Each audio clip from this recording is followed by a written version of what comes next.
as Dr. Sweetser mentioned, is that we study text messaging. I'd like to go ahead and recognize the co-authors of our research, Everett Long, Jieyu Liang, and I always screw up Allie's last name, even though I phonetically spelled it out. Einsiedel? That's right. All right, good. So I finally got it right. We chose this topic based on our interest in the popularity of texting, and it shows that how younger generation is a little bit quicker to adapt new technology than some of the older generation, like your parents. My mom just started text messaging lately, and it scares me to death. The basis of text messaging that started in the 1980s, with the first message actually being sent in 1992. And by December of 2006, U.S. citizens have sent 18.5 billion text messages. This number continues to grow. It's grown by about 250% each year for the past 2 years, so it just keeps going up and up. And the use of texting is most notable among younger generations, youth, college, and a lot of times you can walk around the campus and see people on their phone more than talking to anybody. The theory that we used to build on our research was Everett Rogers' diffusion of innovation theory. And we also used some research done by Ran Wee on exploring predictors of wireless internet adoption in the workplace. We actually used part of his survey to help us with our survey. We find that diffusion curve exists in the diffusion of wireless in the workplace, and finds that adopters are more likely to rate the perception of benefits and attribute it to Wi-Fi higher than non-adopters. And then most of the studies that we focused on and that we researched were on the youth. A lot of times they didn't really go further into an older generation. Let's see. And then mainly our study was concerned with the appropriateness usage of mobile phone messaging, text messaging among U.S. college students. We described some of the uses of text messaging, culture appropriateness, and how the diffusion of innovation theory drives the two concepts. And I'm headed over to Everett to talk about our sampling and our method. For our methods, we employed an online survey that was done here at the University of Georgia. We modeled on Ran Wee's diffusion of innovation that he used to measure wireless internet. Our sample was sent out to 2,375 emails, and we got a response of 312, giving us a response rate of 13%. As with the other groups, we had 212 that were female and 73 that were male, so overwhelmingly Caucasian females. For our instrument, we focused on the diffusions of innovations theory, mainly on innovativeness and the perceived benefits of text messaging. First of all, we had a set of questions that would determine if they were an adopter or a non-adopter, and the overwhelming 98% were users of text messaging. Afterwards, we found out frequency of text messaging, when they sent text messaging the most, to whom they sent text messages the most, how long were they conversating, just to get a little more of that information.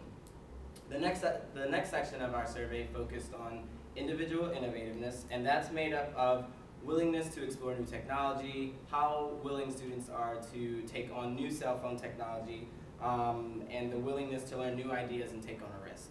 This was done on a 1 to 5 Likert scale, from least characteristic to most characteristic. Next, we looked at perceived benefits, also using a 1 to 5 Likert scale, from disagree to completely disagree to agree, which we measured compatibility, the way it suits the student's lifestyle and how they suits the way they communicate. Also, we measured the relative advantage of text messaging, if they perceive it as being productive or saving time for them. Also, ease of use is included in this. Is text messaging easy to learn? Is it easy to use? The next part is observability, in which you ask, is it easy to explain the benefits of text messaging? And number 5 is social status, or how text messages are perceived within the social realm of students in this case. For the last part, we wanted to conduct find out findings on where students feel comfortable text messaging. For this, we created our own index, which we ended up calling the Comfortability Index. And we started out asking, I feel comfortable, and we asked students a plethora of places, from in the classroom to at work to a funeral, to see where they feel most comfortable text messaging. And this loaded on 4 factors, being formal situations, outings, relationships, and day-to-day situations. We came up with 3 hypotheses in the end. with the first one being respondents who are early adopters of text messaging will feel comfortable text messaging in more places. The second one being respondents who are early adopters will be more comfortable, will be more innovative than late adopters. And the last one being respondents who are early adopters will consider text messaging as having more perceived benefits. Yeah, we do have some very interesting findings. First, the descriptive data. It's like respondents, the respondents in our survey actually have tested for 4.17 years on average, sending about 23 messages a day. So more than half of them tested have online conversation through text messages with others, but very few people had online conversation via texting. But it's like texting with parents not popular among college students. Only percent texting with their parents, like always. But however, it's like texting among college students in class is very high, like 50, more than half of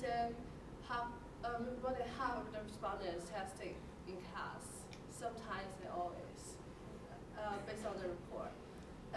We have three hypotheses. The first one is partially supported.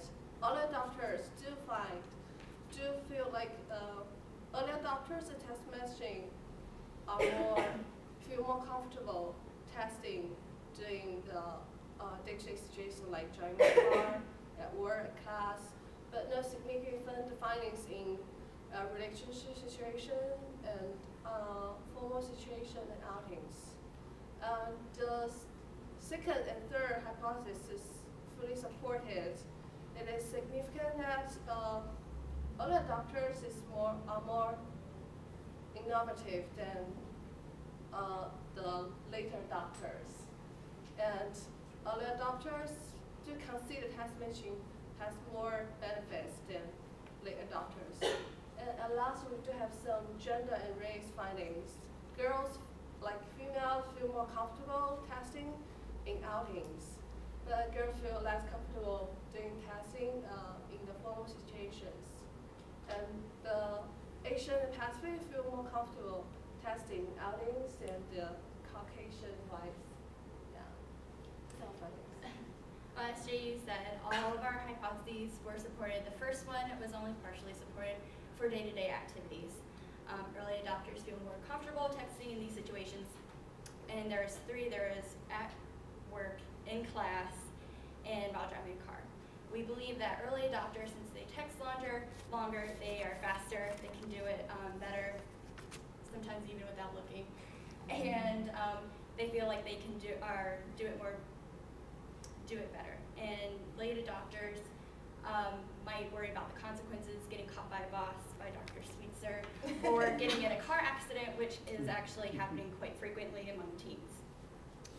Our second hypothesis was supported. It was early adopters are more innovative. This makes sense and is founded in our previous research done by Everett Long. And we feel that if we expanded outside the university, had a wider range of education backgrounds and age, we would see a greater difference in this. And our third hypothesis was that early adopters see more benefits in text messaging. They see more benefits in it because it's become a day-to-day routine as proven by hypothesis 1.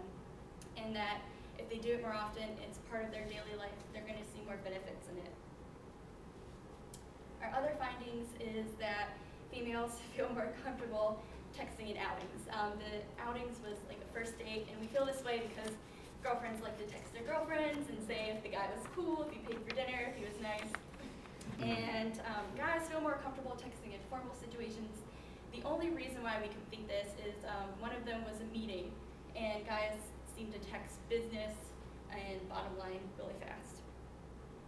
The last one was Asians text more in outings than Caucasians, and this goes back to our earlier Japanese study that we researched, and in comparison to Americans, Asians are earlier adopters, and so they would feel more comfortable doing this in outings.